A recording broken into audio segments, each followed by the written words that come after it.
This painting is going to be so much fun, and it really is easy.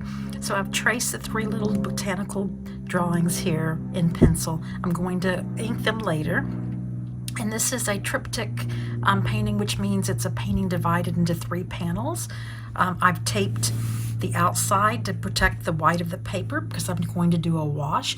I use some 1/2-inch tape here to separate the 3 panels. Hopefully the paint won't seep underneath. If it does, it's not a problem. We'll deal with it if it happens. So let's mix up some paint. For the color for this, I'm just using one color. This is Dr. P.H. Martin's Hydrus turquoise blue. It's really pretty. The jar was almost empty, and I just added some water to kind of reconstitute it, and I've made a thinner color of it. I'll show you. Isn't that pretty? It's so pretty. So all I'm going to do for this triptych is I'm going to paint the whole background with this turquoise blue. When it dries, I'm going to do a layer of like mountains, like a landscape, and then when it dries, I'll do another one down here. I'll probably do 3 different layers, so as it gets closer to the bottom of the painting, it'll be darker. So let's get started.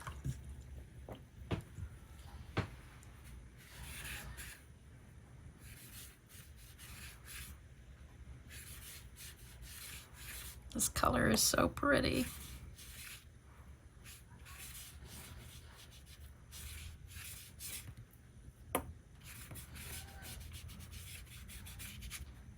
Make sure you get right by the tape. Hopefully nothing will seep under, but if it does, we will use a black marker to outline the different sections so you won't see any of the bleed through.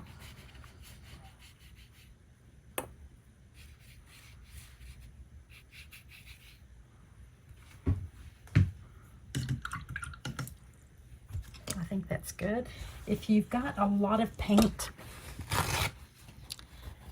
right here by where the tape is, you can take a paper towel and just kind of tickle that edge and pull some of that extra paint off so it doesn't create a bloom. But if it creates a bloom, that's okay. It'll just make it more interesting. Okay, let this completely dry. Okay, it's dry. So now I'm going to do the faraway mountains. Let's see, I think I'll start like right around here.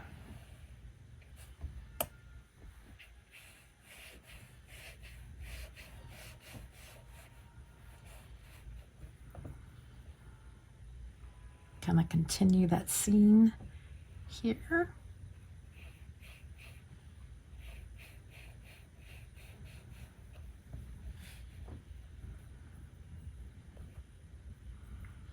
And then on this last section.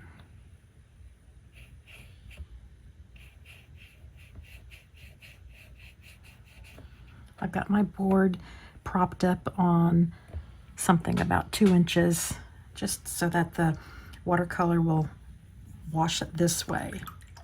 And again, if you see any puddles at the bottom here, take a paper towel, just kind of clean them up. I just love this color. It's so pretty. Okay, let this dry.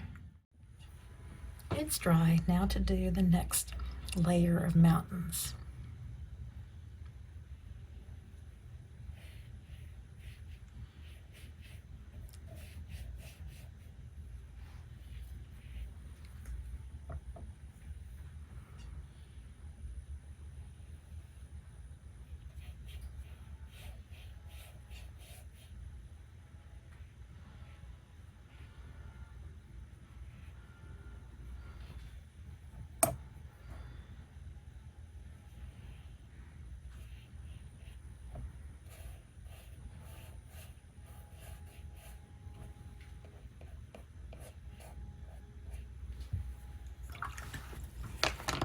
Again, if you get puddles down here, just clean them up.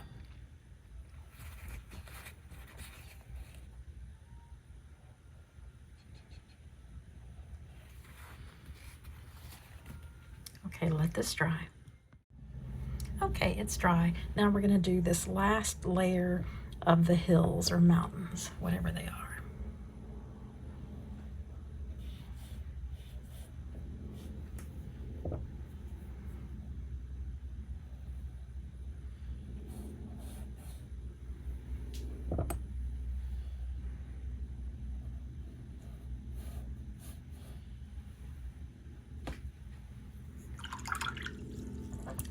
let that dry. It's dry. So now I've got this 1.2 pigment liner, like a micron pen. It's waterproof, really, really good ink. And I'm just going to go over the outlines with this.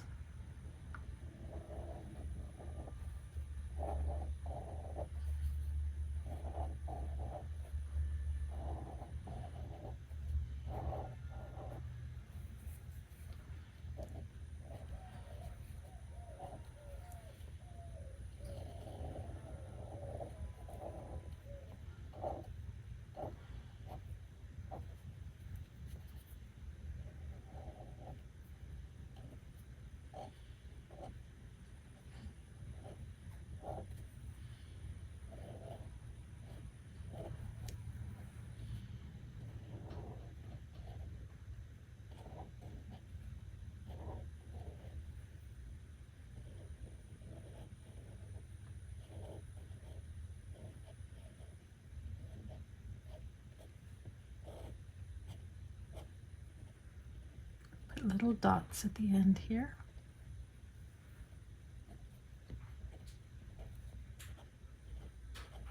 I'll probably come back with a white pen and make some little dots inside of that.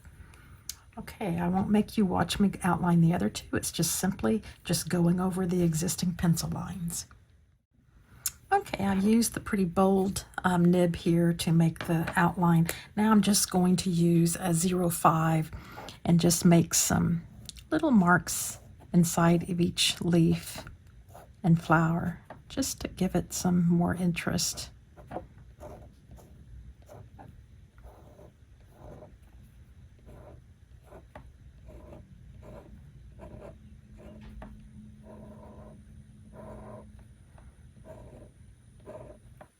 See how it made it a little bit more interesting.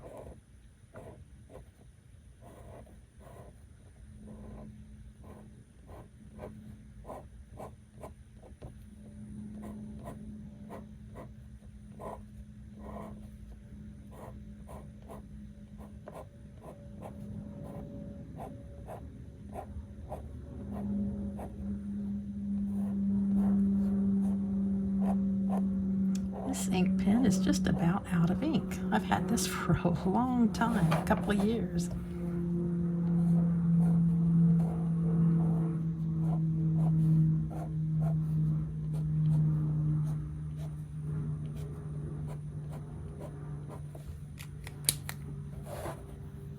Okay, I think I'm not going to add some white dots on here. I think I'm just going to leave it just like this.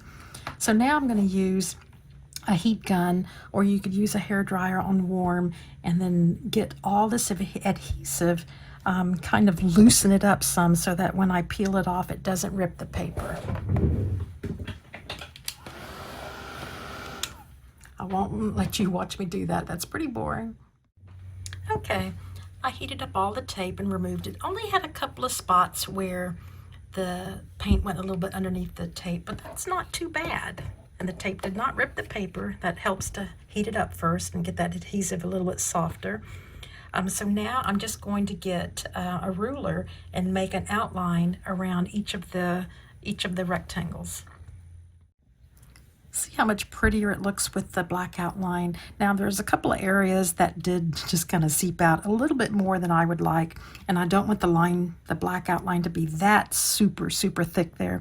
So I'm going to use this highlight pen. I don't know the name. I think it's Bruiseworth, something like that.